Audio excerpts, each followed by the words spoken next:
നാട്ടിൻപുറങ്ങളിൽ കുളത്തിലും പുഴയിലുമെല്ലാം ചാടി മറിഞ്ഞുള്ള കുളി ഇഷ്ടപ്പെടാത്തവരുണ്ടാവില്ല. എന്നാൽ മുമ്പൊന്നും ഇല്ലാത്തവണ്ണം ഇപ്പോൾ ഇതാ ഈ കുളത്തിലെ വെള്ളത്തിലേക്ക് കുളിച്ചു കഴിഞ്ഞാൽ അമീബിക് മസ്തിഷ്ക ജ്വരം വരാനുള്ള സാധ്യത ഏറെയുണ്ട് എന്ന പല കേസുകളും കണ്ടിട്ടുണ്ട്. കോഴിക്കോട് കഴിഞ്ഞ ദിവസം ചെറിയൊരു കുഞ്ഞിനും ഒരു മുതിർന്ന ഒരാൾക്കും ഈ മസ്തിഷ്ക ജ്വരം ബാധിച്ച് ഹോസ്പിറ്റലിൽ അഡ്മിറ്റ് ആയിട്ടുള്ള വിവരമെല്ലാം നിങ്ങൾ അറിഞ്ഞിട്ടുണ്ടാവും.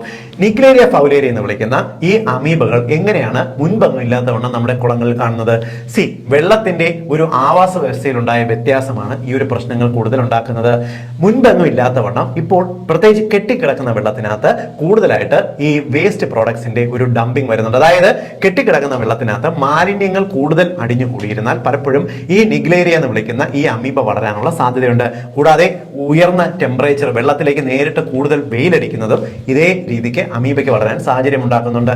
റണ്ണിങ് വാട്ടറിനകത്ത്, അതായത് ഒഴുകുന്ന പുഴയ്ക്കകത്ത് എങ്ങനെയാണ് ഈ അമീബ വളരുന്നതെന്ന് നമുക്ക് പറഞ്ഞുതരാം. പ്രധാനമായിട്ടും ഈ പുഴയുടെ ഓരങ്ങളിൽ അമിതമായിട്ട് ഒഴുക്കില്ലാത്ത ചില ഭാഗങ്ങൾക്കകത്ത് ആൾക്കാർ വേസ്റ്റ് കൊണ്ട് ഡംപ് ചെയ്താലോ ആ ഭാഗങ്ങളിൽ മാലിന്യം നിറഞ്ഞിരുന്നാലോ അവിടെ ഈ അമീബയ്ക്ക് വളരാനുള്ള അനുകൂല സാഹചര്യം ഉണ്ടാകുകയും ആ ഭാഗത്ത് ഈ അമീബകൾ പെറ്റുപെരുകാനുമുള്ള സാധ്യതയുണ്ട്.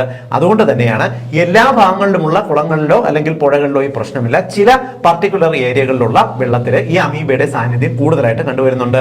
അവിടെ ഇറങ്ങി കുളിക്കുന്ന സമയത്ത് വെറുതെ മുങ്ങി കുളിച്ച പ്രോബ്ലം ഇല്ല കേട്ടോ. നമ്മുടെ മൂക്കിലേക്ക് ഉയർന്ന ഫോഴ്സിലേക്കൊക്കെ ഈ വെള്ളം കയറി കഴിഞ്ഞാൽ നമ്മൾ വെള്ളത്തിലേക്ക് ചാടി ജമ്പ് ചെയ്ത് കുളിക്കുകയൊക്കെ ചെയ്യത്തില്ലേ, ആ രീതിക്ക് ചെയ്യുന്ന സമയത്ത് മൂക്കിന്റെ ഉള്ളിലേക്ക് വളരെ ഫോഴ്സ്ഫുള്ളി ഈ വെള്ളം കയറി അമീബ കയറി കഴിഞ്ഞാൽ ഇത് മസ്തിഷ്ക ജ്വരം ഉണ്ടാക്കാനുള്ള സാധ്യത ഉണ്ടാകുന്നത്.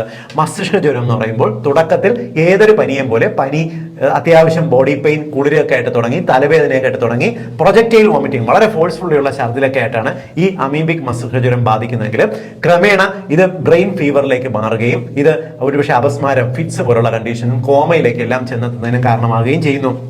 അതുകൊണ്ട് തന്നെ ഇപ്പോൾ കേൾക്കുമ്പോൾ പലർക്കും തോന്നും ഇനി പുഴയിലും കുളത്തിലും എല്ലാം ഇറങ്ങി കുളിക്കല്ലേന്ന് തോന്നും.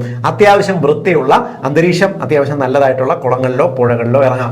റണ്ണിങ് വാട്ടർ, അതായത് വലിയ ആഴമില്ലാത്ത ഒഴുക്കുള്ള വെള്ളത്തിനകത്ത്, അതായത് എഴുതിയിട്ട് നിങ്ങൾക്കിപ്പോൾ ചെറിയ വലിയ ജലാശയങ്ങളോ ആഴമുള്ള സ്ഥലങ്ങളോ അല്ല കേട്ടോ, ചെറിയ അരുവികളിലെല്ലാം തന്നെ ശുദ്ധജലമാണെന്നുണ്ടെങ്കിൽ നിങ്ങൾക്ക് ഇറങ്ങി കുളിക്കുന്നതുകൊണ്ട് പ്രോബ്ലം ഇല്ല. എന്നാൽ കെട്ടിക്കിടക്കുന്ന, പായൽ മൂടിക്കിടക്കുന്ന അന്തരീക്ഷത്തിൽ കൂടുതൽ അഴുക്കുകൾ, മാലിന്യങ്ങൾ വന്ന് വീഴുന്ന കുളങ്ങളിലോ പുഴകളിലോ ഇറങ്ങി കുളിക്കുന്നത് അത്ര ആരോഗ്യകരമല്ല. ഇത് നമ്മുടെ സമൂഹത്തില് എല്ലാവരുടെ അറിവിലേക്കായിട്ട് ഷെയർ ചെയ്യുക. കാരണം പുഴകളിലും കുളങ്ങളിലും ഇറങ്ങാനും കുളിക്കാനും ഇഷ്ടപ്പെടാത്ത മനുഷ്യരുണ്ടാകത്തില്ല.